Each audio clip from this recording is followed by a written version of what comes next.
All right, so another person that I got to meet at that Q&A with you is Nadia Connors. I think we have a picture of Nadia. Great, yeah. She was also at the Q&A. Tell us a little bit about Nadia. She's got a sister, right? Now, these are the sisters of the film. That's right, Nadia and Lila Connors Peterson.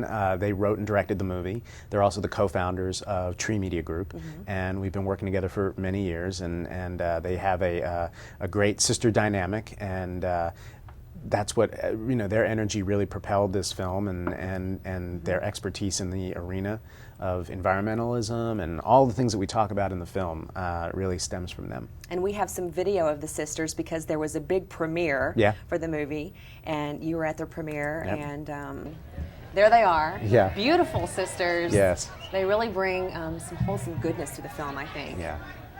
The poster We children. wanted to get across the fact that the Earth's ecosystems that support our life are in decline, and that we depend on these ecosystems, and it's within our power. We know what to do. It's as if there is a patient that's dying and you're not giving them the medicine. We're saying, give it the medicine. Well, it's been tremendously, helpful. Obviously, well, first of all, we came up with the project together, so it was always all three of us working on this. And he knows so much about the issue, and he's really got an incredible mind as a filmmaker. So those two things together, transform the process of making this film. Beautiful sisters, and you were at the premiere as well. Yep. So what was it like going down the red carpet? Was it fantastic? Well, it was a green carpet, first of all. Green carpet, I one love of it. One of the guys, one of our featured experts in the film, Ray Anderson, who has a company called Interface Carpet Company.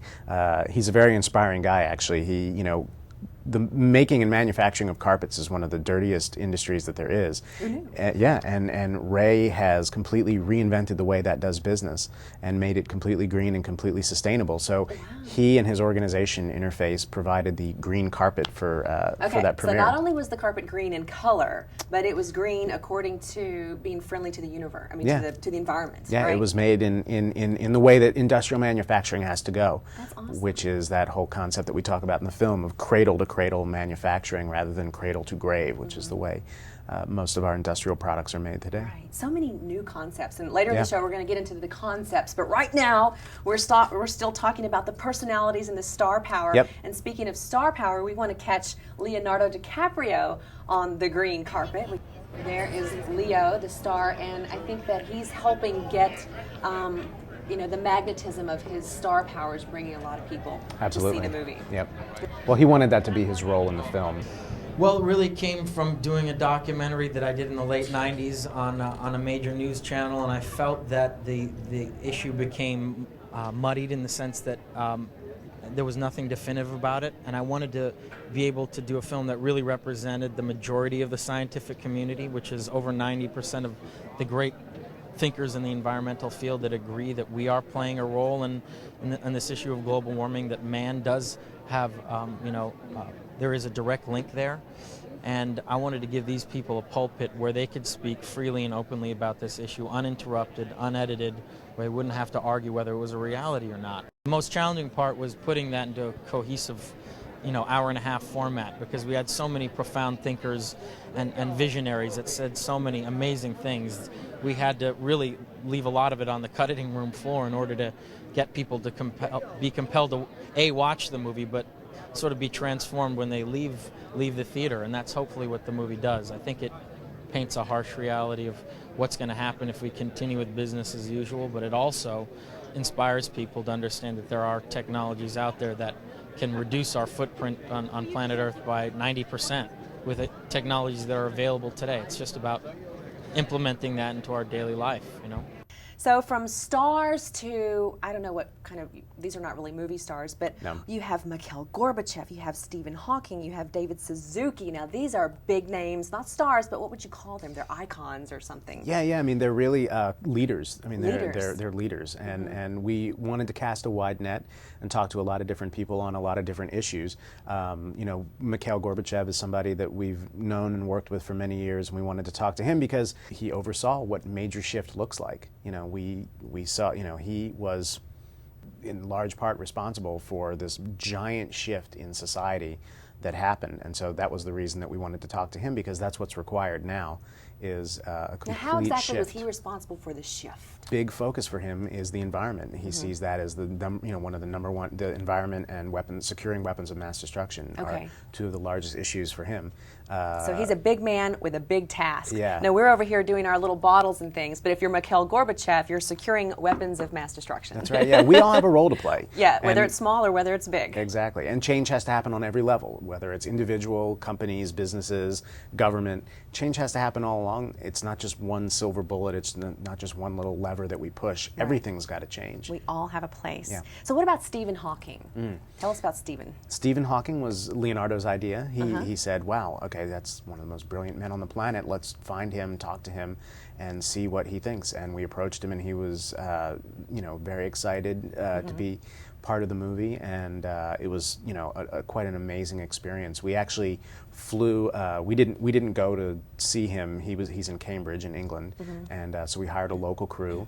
And we did it so that we would have the lightest footprint rather than us getting on airplanes and flying out there. We did it sort of remotely, sent the questions, and his participation, I think, is one of the real high points in the movie. And philosophically, what was his main message that he was wanting to share? I think the main message for him is that we need to, recognize that the planet has a limited amount of resources, and that our expectations and the use of those resources, we have to really rethink that relationship, because the planet is our home, and this is the only planet that we have, and in order for it to sustain us and sustain a world that we want to live in, we have to think about how we utilize those resources. Right, because really we have two systems. We have the system of the biosphere, right, and then we have the system of the economic system, right? Right. And the economic system in place is set up to grow and expand infinitely, right, where the biosphere and the earth and the natural system is not set up to grow and expand. It's there, it's planet Earth, this is what we have. So it's almost like the economic system is outgrowing planet Earth. Exactly. So we have What to do we do? examine and readjust how our economic system works, and go from a waste-making economic system, which is what we have now, which is, one of the statistics we bring up in the movie is that for, every 1 truckload of product, 32 truckloads of waste end up in a landfill or an incinerator somewhere. That's not a sustainable way for us to survive on the planet. So we need to re-look at the way we do everything, and come up with a sustainable model. And there are, those solutions are out there. It's just going to take the will for us to institute them. And one of the things we have to re-look at is our need to consume. Yeah. Like we want bigger, like the economic system is just how far is it going to expand? How many cars can we have? How many houses how many jets can we fly? How much stuff can we own and collect and hoard? Right. And what is this all about? What is this hoarding and I want more? Well, I think, there's something that's happened in the last couple of decades, especially here in America, where we have been turned into consumers, and our identities are wrapped up in our consumption. Everything that we project to the world is based on our consumption.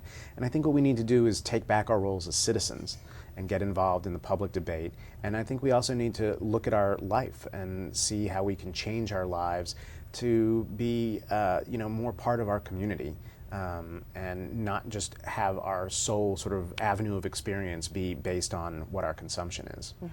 And for me, because the name of this show is In, like the things that we can do outer, like this is an outer solution, and getting a Prius is an outer solution.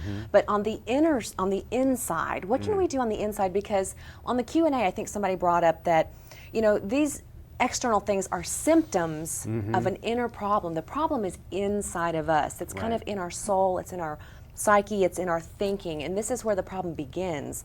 So we can go inside, like I thought it was beautiful in the film when it said, one of the problems at the source is that we've lost touch with beauty. Right. So in an attempt to own the world and conquer the world, we consume more and more. Right. And there was a quote by someone that said, you can never get enough of what you don't really want. Right, exactly. That's James Hillman, who's a psychologist. Yes, James Hillman. It's a brilliant line. Yeah, I mean, the movie really, I think, the point of view that we're putting forth in the film is that it's an inner problem. It's an inner condition, and part of the great work that we need to do is to look inward and find out, really look deeply and see that yes, we're part of nature.